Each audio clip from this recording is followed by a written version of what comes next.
simples, prédio, alcance o coração de alguém por aí, visto que boa parte do nosso povo mesmo não, infelizmente, não tem forças para sair de casa. Não estou falando dos que justificaram, mas alguns que não têm razão nenhuma para não estar em presença. Mas eu louvo a Deus pelos que aqui estão. Meus irmãos, esse assunto que nós vamos abordar hoje é um assunto praticamente de domínio da igreja, ou de pelo menos muito conhecimento, mas a gente vai passar por esse assunto para cumprir o cronograma, atendendo esse propósito de falar sobre vários momentos, várias experiências da vida, ou na vida de Davi, como a gente vem falando. Contudo, irmãos, apesar de nós abordarmos o capítulo 11 e o capítulo 12, eu não quero focar especificamente, no pecado, no ato pecaminoso de Davi, porque a gente já vem falando e já abordamos isso, ou pincelamos isso em outro momento aqui. Mas eu quero focar na pessoa ou no ministério de Natã, o profeta que Deus usa para confrontar Davi. Irmãos, para a gente entender isso, sabe? Pode ficar à vontade, pode ficar sentadinho. Para a gente compreender bem, eu vou procurar ser bem rápido, para a gente não se cansar muito aqui. Para a gente compreender bem o que o Espírito Santo de Deus falou ao meu coração enquanto eu estudava esse assunto ontem à noite, eu queria fazer uma ilustração bem simples. Antes de fazer a ilustração, deixa eu colocar algo. Irmãos, a Bíblia diz que Deus fez o homem conforme a sua imagem, segundo a sua semelhança. Nós temos várias nuances na nossa personalidade que são heranças ou herança que nós recebemos no ato criacional. Mas, irmãos, é interessante, eu pensava sobre isso ontem à noite, hoje durante o dia mesmo, trabalhando, volta e meia, dá uma folguinha na mente para pensar sobre esse assunto. É interessante que o homem e a mulher, apesar de os dois terem sido obra das mãos de Deus, cada um com as suas características, há coisas que nós recebemos, que os homens receberam nessa semelhança com Deus, que são pertinentes ou peculiares aos homens. Mas tem coisas que são pertinentes ou peculiares às mulheres. E uma delas, irmãos, é uma coisa que não há na humanidade nada que se compara ao instinto, ou não sei se a palavra seria instinto, mas ao ímpeto materno. Um pai se preocupa com o filho, com a filha, sim ou não? Se preocupa. Mas, irmãos, o pai nunca vai se preocupar com os filhos conforme a mãe se preocupa. A mãe recebeu essa nuance da personalidade de Deus, de ter uma afinidade, uma empatia tão profunda com os seus filhos, que uma mãe é capaz de fazer qualquer, desculpa usar o termo, mas qualquer loucura para preservar a vida dos seus filhos. E nós temos experiência aqui dentro da nossa família, aqui dentro da igreja e dentro da nossa família. No caso do meu filho, pastor Eliane, a sua esposa, a irmã Kel, no dia em que a Leninha, a minha netinha, nossa netinha, linda amiga aí, foi acometida por aquela agressão por parte daquele cão, daquele animal, do dogo argentino, a minha nora se joga na frente, puxa a criança para o lado, que já estava na boca do cachorro, puxa para o lado e expõe o corpo. Ela contando depois que ficava arrastando a menina para cá e expondo o corpo para que o cachorro agredisse, não agredisse a criança. E o pai faria isso com certeza absoluta, mas o pai, irmãos, antes de pensar, eu falo porque eu sou pai, antes de pensar em pegar a criança e puxar para cá e botar o meu corpo para evitar que a criança sofresse mais algum dano, sabe o que eu pensaria? Não sei, talvez o Juliano também. Eu jogava a criança para lá grudava no cachorro e ia tentar. É verdade ou não é? O pai pensa nisso: eu protejo meu filho, mas eu vou eliminar o cachorro, vou eliminar, eu não quero nem saber. Agrediu meu filho, vamos para cima, vai grudar nele, e ele ainda com treinamento ia ser um mata-dogão, né? Pronto. Não é nem mata-leão, é mata-dogão. Mas a mãe não, irmãos, a mãe não pensa em eliminar o cachorro, em neutralizar o animal. A mãe pensa em: eu morro, mas eu protejo o meu filho. Muito bem, é o outro que quer agarrar o bicho, vai enfrentar, vai, e assim por diante. É o instinto humano do homem, diferenciado do instinto materno que a mulher recebeu. Irmãos, é tão profundo isso que a Bíblia fala que a Bíblia faz menção a esse sentimento materno, dizendo o seguinte: que ainda que o profeta diz, né, ainda que a sua mãe, Deus usando o profeta, ainda que sua mãe se esqueça de ti, todavia, o Senhor está falando, todavia eu não me esquecerei de ti. O Deus está falando o seguinte: tem algo mais profundo que o sentimento materno dentro das relações humanas? É difícil, irmãos, não creio que haja. Uma mãe capaz de, uma mãe de verdade, né? Tem umas coisas esquisitas por aí nesse tempo do fim, mas não é sobre isso que eu quero falar. Deus, ele, através do profeta, ele diz: olha, gente, eu sou Deus, o que a mãe tem recebeu de mim. Aí, só que uma mãe era capaz de esquecer do seu filho, mas todavia eu não me esquecerei de ti. Agora, por que eu estou falando tudo isso? Eu pergunto para as mães aqui: quem aqui é as mães? Todas as mães aqui, levantem as mãos para eu ver. Vocês que são mães, respondam para mim. Quando o filho de vocês ficou doente, com um peitinho cheio, vocês deixaram para lá de qualquer jeito, ou vocês se preocuparam em passar Vicks Vaporub, fazer compressa, levantar de noite para ver se a criança está respirando direitinho, às vezes deixar alguma coisa e deitar com a criança, ficar vendo a criança adormecer, cuidando da criança? Quantos de vocês já passaram por essa experiência? Minha mãe era assim. Eu lembro todas as vezes que a gente ficava doente, minha mãe passava Vicks Vaporub no peito, cobria a gente, vinha ver se a gente estava dormindo direitinho, né? E tal, e aquele negócio tremendo. E por que eu estou falando? Porque a mãe, com o seu instinto materno, ela se preocupa com o bem-estar do seu filho ou filha. Vamos falar filho de forma genérica, né? E ela não vai se sentir tranquila, irmãos, enquanto o filho não estiver seguro. Vocês estão entendendo isso? Há relatos, irmãos, há relatos assim, de coisas extremamente absurdas acontecerem por conta desse ímpeto materno. Eu já vi um relato de uma mãe, a criança foi atropelada, o carro chegou e passou sobre a criança, não os pneus, né? A criança caiu lá na frente e o carro passou por sobre. A mãe, naquele ímpeto, chegou, era um carro, não sei que carro que era, enfim, era um carro. O relato dizia que era um carro. A mãe, no ímpeto, sem perceber, agarrou o carro aqui, levantou e puxou a criança embaixo. Pastor, isso é mentira. Mentira? Irmãos, a gente não sabe da capacidade do corpo humano quando ele reage, principalmente com esses instintos ou capacidades que nós recebemos de Deus. E quando isso é motivado pelo amor, então, a gente pode fazer coisas absurdas, né? Só na hora mesmo que a adrenalina estiver subindo a 1000, é que a gente vai saber do que é capaz ou não, né? Que Deus nos guarde, que a gente não precise viver um momento terrível desse, mas se precisar, que a graça de Deus nos conceda a força para se levantar da maneira que for necessária. Mas por que eu estou colocando tudo isso? Irmãos, Deus, Ele é Deus, Ele é o Criador, e Ele supera esse instinto materno em todas as instâncias. Ele supera, Ele é Deus, Ele é perfeito. E Deus, Ele não pode ver o seu filho doente, sendo corroído por uma enfermidade. Deus se incomoda, irmãos.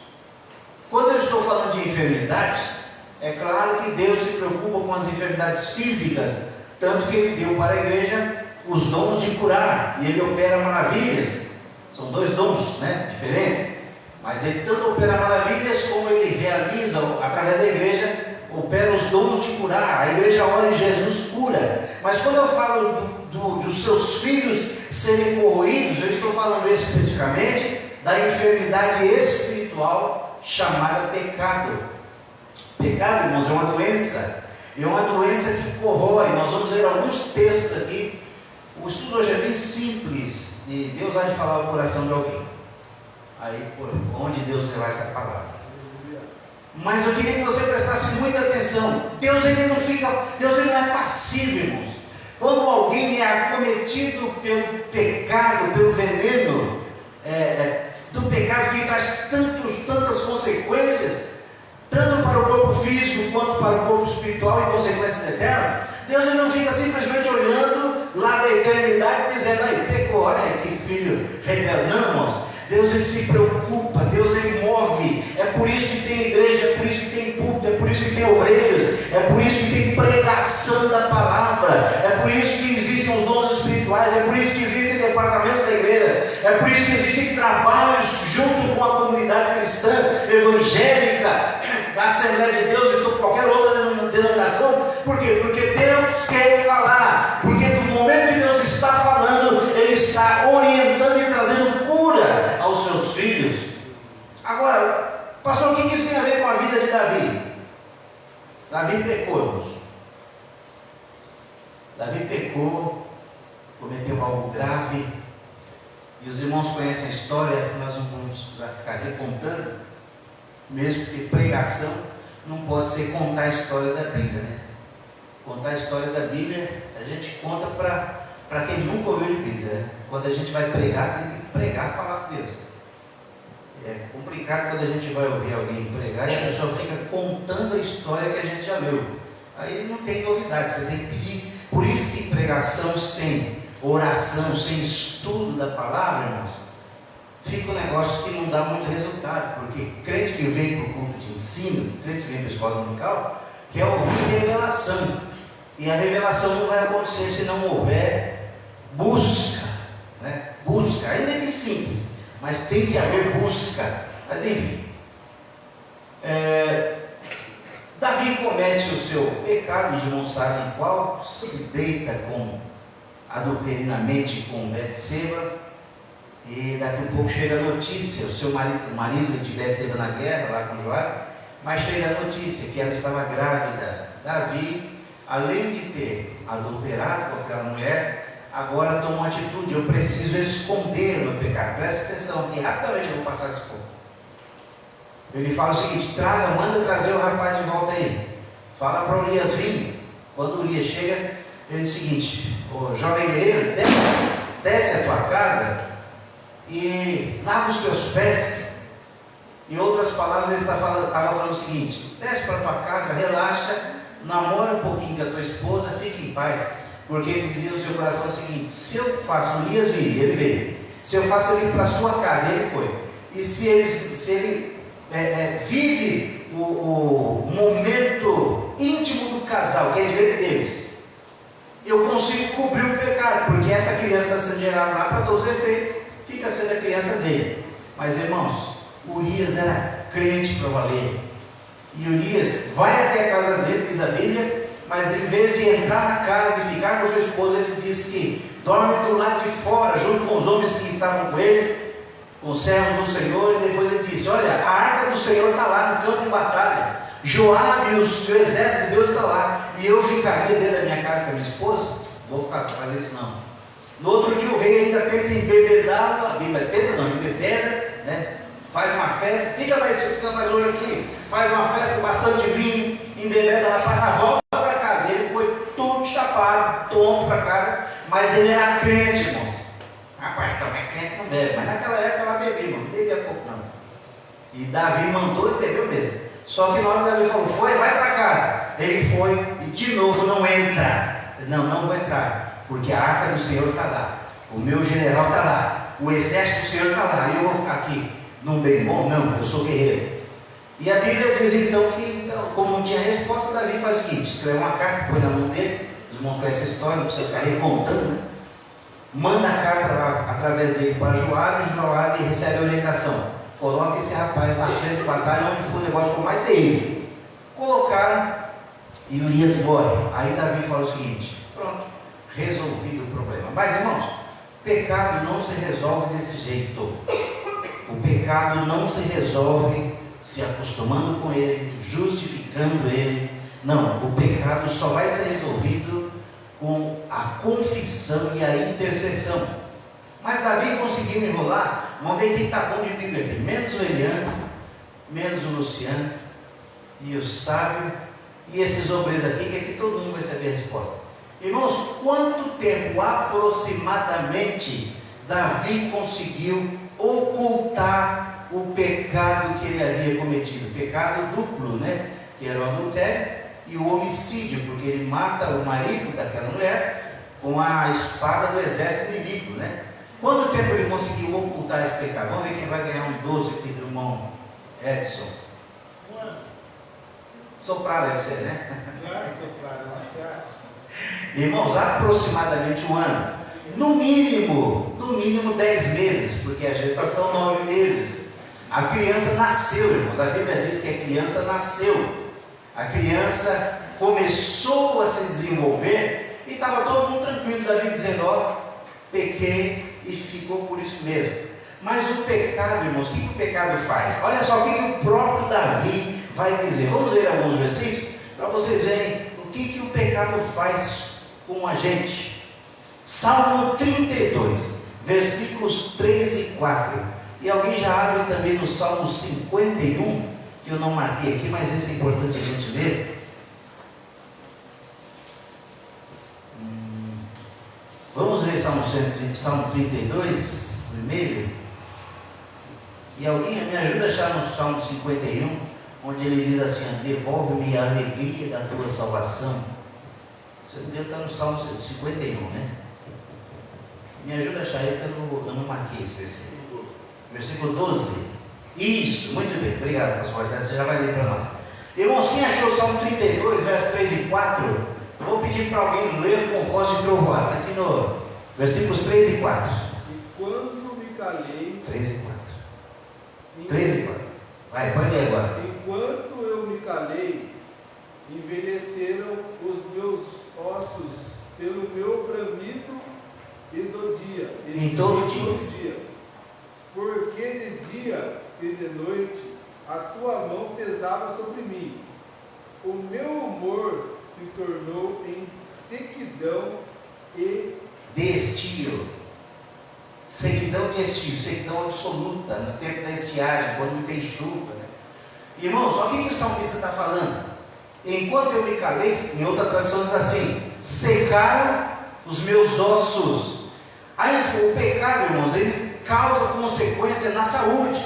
Sim, saúde psicológica, saúde física, saúde emocional. Uma pessoa que oculta alguma coisa, algo que não foi tratado, ela vai ficar irritada, agressiva, vai começar a xingar, vai começar a ter sentimentos depressivos. Olha o que aqui no versículo 4 ele diz. Foi a maneira que ele conseguiu entender o que ele sentia. Ele diz: porque de dia e de noite a tua mão pesava sobre mim, o meu humor se tornou em sequidão de estio. Uma pessoa, quando oculta algo na sua vida que não é para guardar, ela começa a sentir isso. Observe que Davi não sabia o que era sentimento depressivo. É uma realidade do nosso tempo. Hoje nós sabemos, temos estudos, não sei o que lá, mas naquela época ele disse: o que é isso que eu estou sentindo? É o pesar da mão de Deus sobre mim. E na verdade é o seu próprio corpo dizendo: você precisa arrumar esse negócio aí. Mas irmãos, ele ficou 1 mês, 2 meses, 3 meses, 4 meses, 5 meses, e aí o que ele vai piorando. Os ossos vão secando, ele vai definhando. É doença física, emocional, psicológica e espiritual. 4 nuances da vida do ser humano, irmãos. E o ser humano doente, e ele quer ser crente, quer ter razão. É por conta disso que a gente vê alguém na internet dizendo, né? Eu não pedi para Jesus morrer por mim. Que absurdo, né? Alguém que era uma pessoa até querida, irmão, mas de repente se transforma, vira uma coisa horrorosa, feia, e tomara que esse vídeo chegue algum dia dentro para eles saber que está feio para lascar, está feio. A beleza de Cristo sumiu dele. E ele está falando, eu não pedi para Jesus morrer por mim. Claro que não. É isso que se chama graça. Jesus morreu porque é a graça de Deus. Não foi porque algum de nós pediu e nem que algum de nós merecesse. Jesus morreu na cruz do Calvário por conta da graça de Deus, o favor imerecido de Deus. Glória. Agora olha só, irmãos, vamos para frente, vamos ler mais. Leia, pastor Marcelo, por favor. 50:12. Torna a dar-me a alegria da tua salvação e sustém-me com o espírito voluntário. Torna a dar-me a alegria da tua salvação. Irmãos, crente que tem a alegria da salvação, aquele crente que, eu gosto de brincar, de usar aquele termo, que está sempre com a carinha, com a cara de bolachinha traquinas, né? Sempre sorridente, vai tio, tá, me prende, tá. Mas o crente, eu estou falando de pessoas que o seu temperamento é mais fechado, eu sou mais fechado, meu pai, aquele jeitão que ele tinha, né? Fechadão, né? E tem outras pessoas, o pastor Lance, por exemplo, o pastor Lance é mais brincalhão, ele faz cara de bravo, mas é brincalhão. Deixa eu ver quem que é bem sério. O Eliano, me puxou. Agora veja só, irmãos. Mesmo assim, o crente, quando está bem, ele brinca, ele salta, ele dá glória a Deus, ele toca, ele entra na banda, ele entra no coral, ele está no círculo de oração, ele entra na mocidade, canta com as crianças, ajuda a reger, tira oferta. Quando não tem diácono, eu ajuda aqui. Precisa alguém na porta, ele está lá. Mas alguém, quando começa a esconder algo, irmãos, e o algo começa a corroer por dentro, né? Esse pecado vai, não precisa ser grande não, irmão. Um pecadinho que não foi tratado, algo que não foi tratado, um ressentimento. Quantas pessoas na igreja que guardam ressentimentos, né? Pessoas que guardam decepções. A Bíblia fala, Jesus disse, qualquer de vós que não renunciar a tudo quanto tem, não pode ser meu discípulo. E às vezes falava sobre renunciar ao carro, renunciar ao salário, renunciar ao emprego, para ser missionário. Não, Jesus está falando, renuncia aquilo que você guarda lá dentro. Às vezes o orgulho, às vezes a decepção, às vezes a raiva, às vezes, e tantas coisas que a gente vai guardando lá.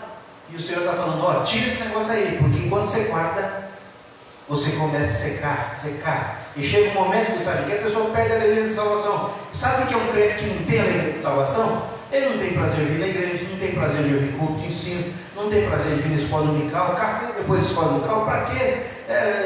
Almoço dos crentes, jantar com a igreja, isso aí é tudo coisa, é só para arrancar dinheiro do crente. Aniversário do pastor, isso é idolatria. Isso eu falo que eu já ouvi isso aqui, né? Que festa de aniversário, culto de ação de graças pelo dia do aniversário do pastor da igreja e da esposa do pastor da igreja, é idolatria. Irmão, pelo amor de Jesus, né? Crente, quando tem a alegria da salvação, ele está alegre, eu quero participar. Pastor, irmãos, tem gente aqui que, sabe, tem gente aqui que já fez coisas que eu reprovei, gritou comigo, me desrespeitou, mas na hora que a igreja precisou, foi o primeiro ou a primeira que se levantar, pastor, estou junto, vou ajudar. Olha que pensa, rapaz, não é que a pessoa era ruim, não, é que não estava num bom dia. Todo mundo tem aquele dia que não está bom, né? Mas o crente cheio da alegria da salvação, ele participa. Mas já estou mudando um pouco o assunto aqui.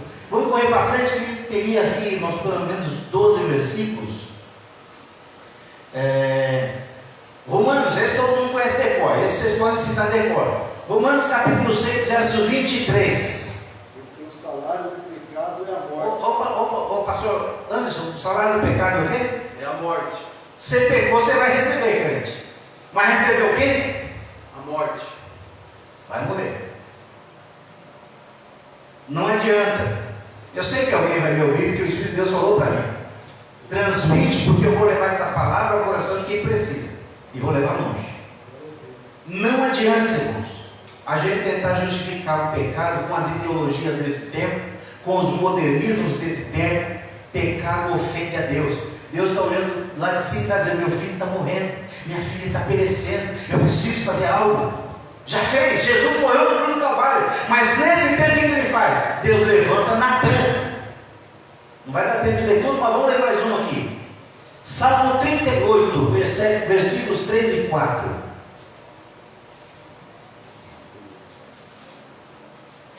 Alguém já deixa na lua? Vamos ler só mais dois, senão não vai dar tempo. Provérbios 28, verso 1. Salmo 38, versos 3 e 4. não há coisa sã na minha carne. Eita, Jesus, não há coisa sã na minha carne, Por causa da tua cólera. por causa da tua cólera. Nem a paz em meus ossos. Não há paz em meus ossos, Por causa do meu pecado. por causa do que, pastor Marcelo? Por causa do meu pecado. Dê o versículo 4, por favor. Pois já as minhas iniquidades ultrapassam a minha cabeça.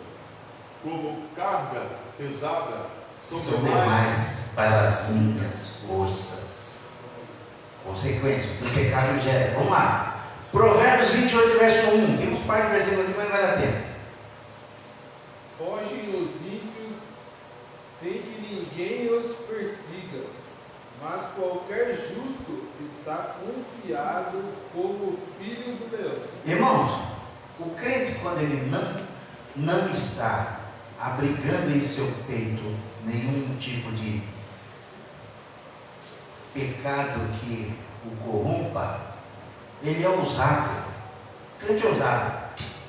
Vai dar certo, vai dar certo.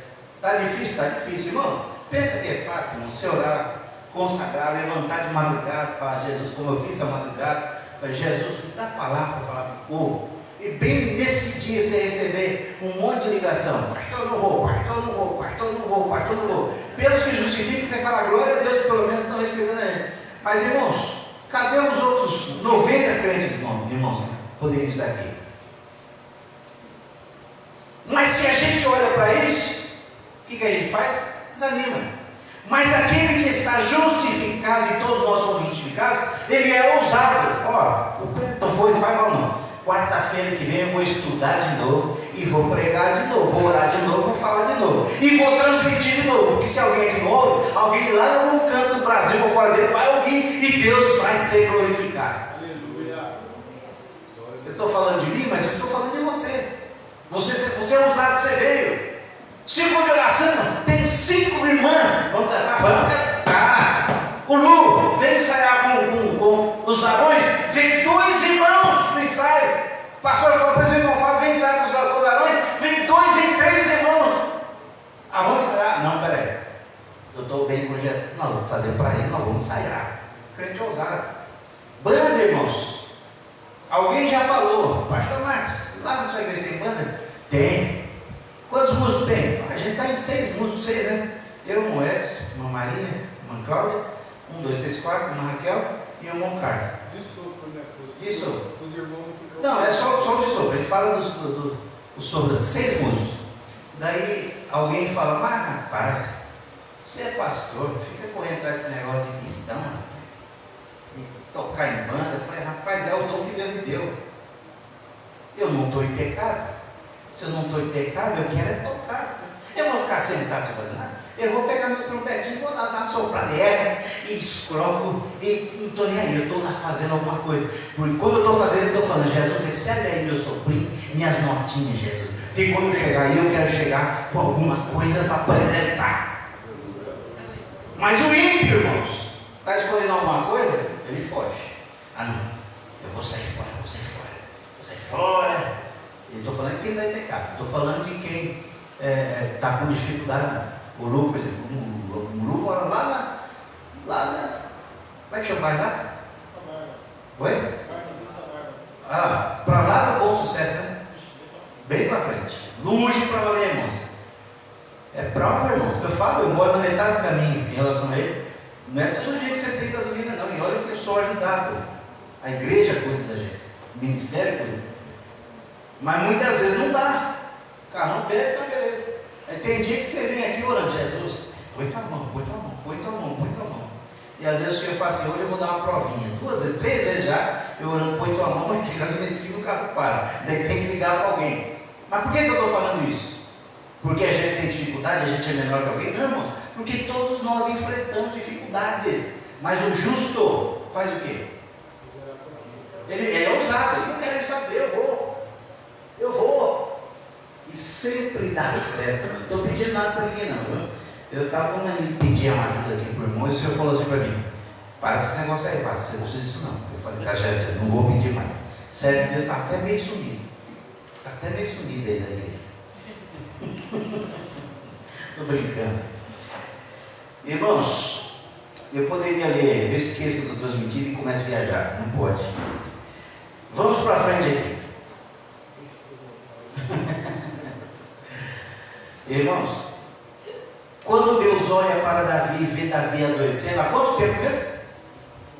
1 ano, aproximadamente. Irmãos, 1 ano, aproximadamente, vamos falar 10 meses.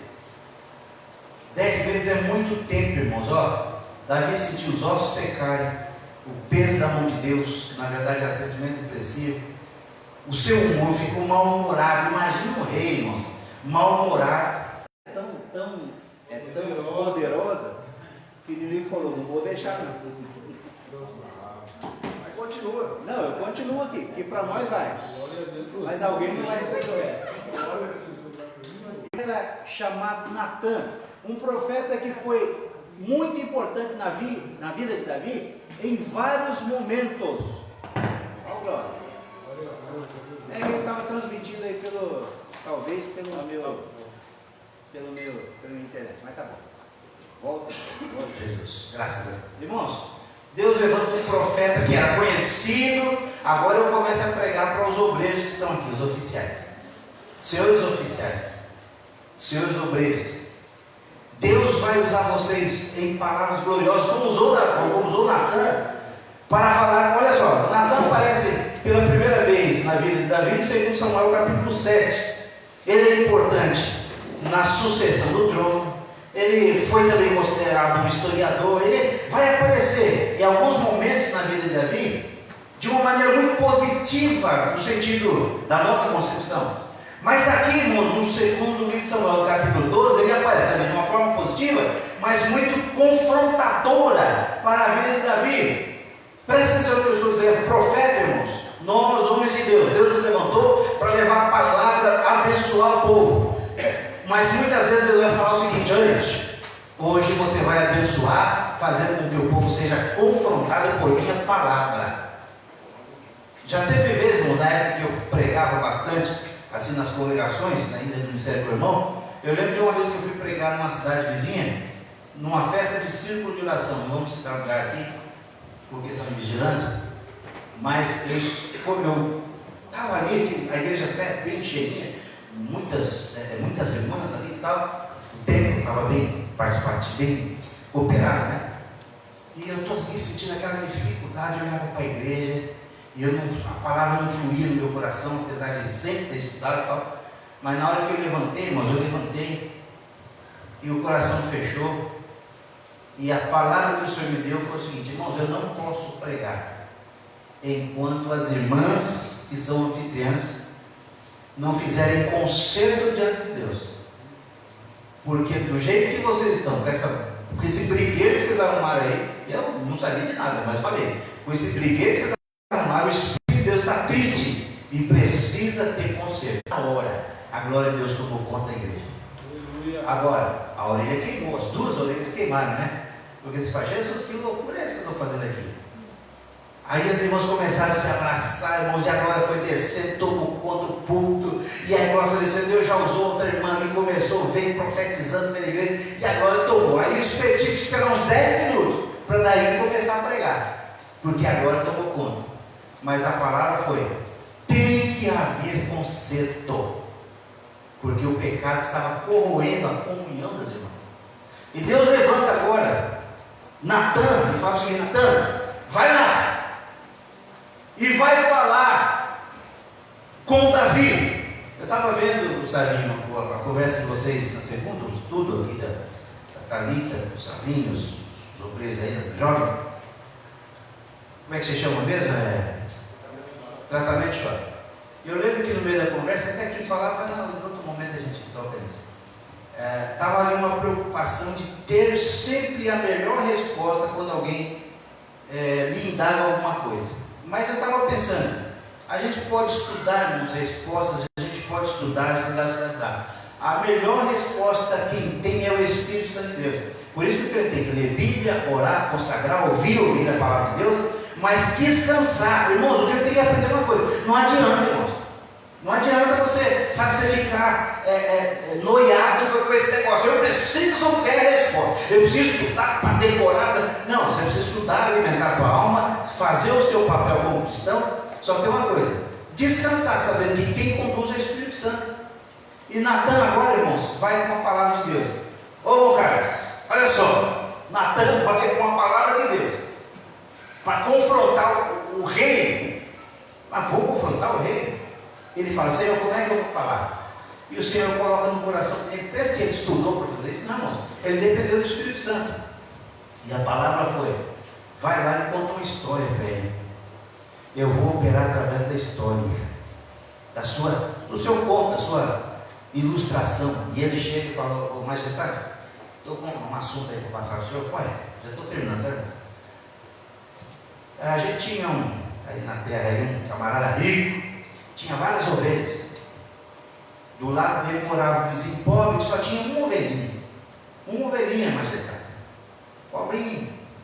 Aí chegou uma visita na casa do rico. O rico, em vez de pegar das suas muitas propriedades, muitas ovelhas, ele foi e pegou, não sei se era ovelha que a Bíblia fala, acho que era, ou bezerro, não lembro agora, mas está lá, um animalzinho. Em vez de ele pegar um dos seus muitos animais, ele foi na casa do vizinho, catou o animal do vizinho, muito que ele tinha, e fez um churrasco para o visitante. Irmão, na hora, Davi, que já estava com um ano com o negócio envelhecido na vida dele, corroído, mal-humorado, enfermo psicologicamente, ele grita: digno de morte esse camarada. Se fosse o Marcos Pires, esse cara safado. Aí, irmãos, Natan, se bem tranquilo, acho que ele coloca as mãos no bolso, na época não tinha bolso, talvez se tivesse, ele colocar a mão no bolso, fazer aquela cara assim de, né? É você. Tu és esse homem. Irmãos, a sabedoria de Deus na vida do profeta Natan, para confrontar confrontar o rei, para que o rei acordasse para a realidade, foi tão grande que ele não chegou reprimindo, nem fazendo que nem muito crente fala: ó, você é pecador, você vai para o inferno. Não, irmãos, essas coisas não resolvem. Não adianta ficar apontando o pecado das pessoas. Você tem que fazer a pessoa pensar. E para a pessoa pensar, você tem que depender do Espírito Santo de Deus. Para o Senhor te dar estratégia, a palavra. Ele chega, conta essa história. Quando o rei se manifesta: ah, tem que morrer esse camarada. Aí o profeta fala: tu és este homem. Aí o rei toma aquele choque de realidade. E aí o seu semblante descai. E aí, irmãos, esse um ano de pecado guardado, escondido, pecado gravíssimo, né? Adultério e homicídio, vem à tona na sua mente. Aí, irmãos, olha só como Deus é maravilhoso, irmãos. Olha, é isso que eu quero transmitir para a igreja. Como Deus é lindo. Irmão, Deus não quer destruir. Deus não quer arrebentar. Deus não quer mandar para o inferno. Deus quer sarar. Deus quer curar. Deus quer purificar aquele que cometeu alguma coisa. Quando Davi acorda para a realidade, meu Deus do céu, aí na hora o Senhor coloca outra palavra na boca do profeta: não temas, o teu pecado já foi transpassado. Sabe o que é lindo aí, irmão? Deus primeiro faz Davi enxergar a gravidade. Davi, olha aqui, Davi. Olha a atrapalhada que você fez. Olha aqui, está vendo? A hora que Davi enxerga o seu pecado, Deus faz o seguinte: ó, só que eu estou fazendo isso aqui com o teu pecado. Ó. Pronto. Agora que você enxergou, eu lancei para trás das minhas costas. Agora você está limpo de novo. Só vai ter consequência. Nunca fica sem consequência. Por conta disso, a espada não vai afastar da tua casa, e aquilo que você fez oculto vai ser feito diante de todo o povo de Israel. Vai ter castigo, mas você não vai morrer, você não vai perecer, porque eu transpassei o teu pecado. O propósito de Deus, irmãos, é esse. O propósito de Deus é curar. Naquele momento, o homem segundo o coração de Deus, Davi, foi sarado por conta da misericórdia de Deus. E eu quero compartilhar essa palavra aqui. Eu vou terminar, irmãos. O Jesus que nós pregamos, ele não está interessado, irmãos, cuidado com esse negócio. A pessoa pega, vai parar no inferno, irmãos. Eu confesso a vocês, tem muita coisa que eu tenho dificuldade para aceitar em relação ao tamanho da graça de Deus. Eu perguntei para vocês aceitariam um pastor, alguém que foi assassino, que assassinou uma pessoa cruelmente, covardemente, se tornar um pastor? Vocês aceitariam ele vir pregar a palavra de Deus para vocês? Fala para mim, vocês aceitariam? Irmãos, nós aceitaríamos depois de ser tratado pelo Espírito Santo de Deus, porque no primeiro momento, irmão, a gente faz. E eu ainda citei o nome de alguém naquela época aqui, alguém que o Senhor inclusive já levou para a eternidade. Foi salvo, não foi isso, pertence a Deus, mas aceitou Jesus, se converteu, está na mão de Deus, não nos compete mais agora, e nem antes também competia, né? Mas o que eu quero dizer, irmãos, é que o nosso Jesus, ele quer sarar, ele quer curar. E como uma mãe tem o seu coração apertado quando vê o seu filho enfermo, assim Deus tem o seu coração apertado quando alguém está preso em alguma marra do pecado. Deus vai usar alguém. Deus vai usar Natan. Natan significa, se eu não me engano, ele deu, Deus concedeu. Deus vai usar alguém. E pregadores da palavra de Deus, pastor Marcelo, pastor Anjo, pastor Eliane, presbítero Moncarlos, presbítero Monfábio, os pastores, os pregadores que Deus tem levantado aqui de Jardim Rodrigo, e acho que está vindo mais um para cá, itinerando também. Glória a Jesus, glória a Deus. Deus sabe, nós fizemos um convite, alguém que está parado aí, vem para cá, venha receber a restauração em nome de Jesus. Irmãos, Deus precisa usar vocês, porque tem muita coisa que tem acontecido que não foi tratada, e Deus vai usar vocês. Não temam, não se acovardem, peçam, continuem pedindo sabedoria e graça de Deus para entregar a mensagem da maneira que as pessoas não tenham como fugir, mas imediatamente se quebrantam diante de Deus, porque naquele exato momento Deus vai falar o seguinte: o teu pecado foi transpassado. É isso que Jesus quer. Jesus não quer condenar, Jesus quer salvar, e nós precisamos ter essa compreensão no nome santo de Jesus. Eu peço que os irmãos nos perdoem algum excesso. Nós vamos orar a Deus, vamos embora para casa, que ainda tem que fazer correria ainda. Pode desligar aí, vaso de Jesus. Que Deus abençoe a todos quando nos ouvirem, em nome do Senhor Jesus. Obrigado. Vamos ficar em pé, meus irmãos?